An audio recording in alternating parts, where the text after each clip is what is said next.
दोस्तों, अगर आपके पास वेदांता का एक भी शेयर है या आप भारी डिविडेंड के लालच में इसे खरीदने की सोच रहे हैं तो रुकिए। वेदांता में एक बहुत बड़ा खेल होने जा रहा है। कंपनी अलग अलग 5 हिस्सों में टूटने वाली है। अब सबसे बड़ा सवाल ये है कि जो वेदांता अपने निवेशकों को 10% से ज़्यादा की धमाकेदार डिविडेंड देता था, क्या ये आगे भी इतना पैसा बांट पाएगा या डीमर्जर के बाद अपना डिविडेंड खत्म कर देगा। आज की वीडियो में बिल्कुल आसान भाषा में पूरी सच्चाई समझेंगे। डीमर्जर की खबर आते ही इन्वेस्टर्स के बीच थोड़ी चिंता तो बढ़ गई है, क्योंकि वेदांता का जो एल्यूमिनियम बिजनेस है वह कंपनी के पूरे मुनाफे यानी एबिटा में अकेले लगभग आधा योगदान देता था। अब कंपनी के डीमर्जर के बाद ये एल्यूमिनियम बिजनेस एक अलग लिस्टेड कंपनी बन जाएगा।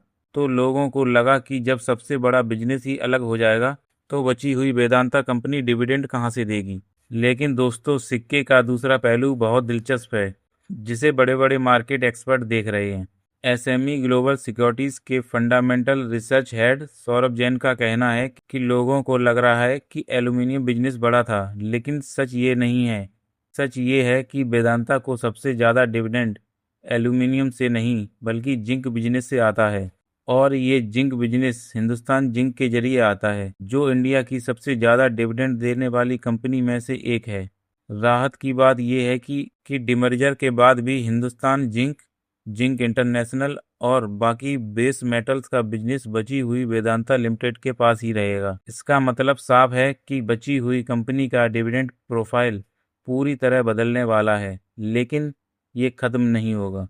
अब समझिए कि डीमर्जर के बाद आपके साथ क्या होगा। पहले आपके पास सिर्फ वेदांता का एक शेयर होता था, लेकिन अब आपको 5 अलग-अलग कंपनियों के शेयर्स मिलेंगे। बोनांजा के रिसर्च एनालिस्ट अभिनव तिवारी का मानना है कि इसे डिविडेंड का घटना नहीं, बल्कि डिविडेंड का बंटवारा कहना सही होगा। जो मैच्योर बिजनेस है जैसे जिंक, ऑयल एंड गैस और आयरन, ये आगे भी अपना तगड़ा डिविडेंड देते रहेंगे, क्योंकि इनके पास कैश की कमी नहीं है। खासकर ऑयल एंड गैस बिजनेस पूरी तरह कर्ज मुक्त यानी डेट फ्री है।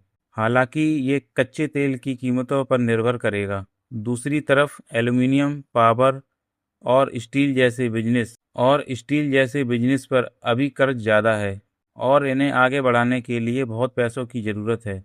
इसलिए ये कंपनियां शुरुआत में डिविडेंड देने के बजाय अपना कर्ज चुकाने और बिजनेस बढ़ाने पर ध्यान देगी। एक और सबसे बड़ा सीक्रेट पॉइंट जो आपको जानना जरूरी है, वेदांता के जो प्रोमोटर्स हैं यानी अनिल अग्रवाल जी की parent company Vedanta resources limited, उसके ऊपर काफ़ी कर्ज है।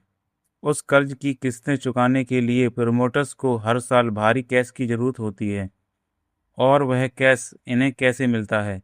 वेदांता से मिलने वाले तगड़े डिविडेंड के जरिए। चूंकि प्रमोटर्स की हिस्सेदारी इन सभी 5 कंपनियों में भी मजबूत रहेगी, इसलिए प्रमोटर्स की यह मजबूरी आगे भी बनी रहेगी कि वे कंपनियों से डिविडेंड के रूप में कैश निकालते रहें।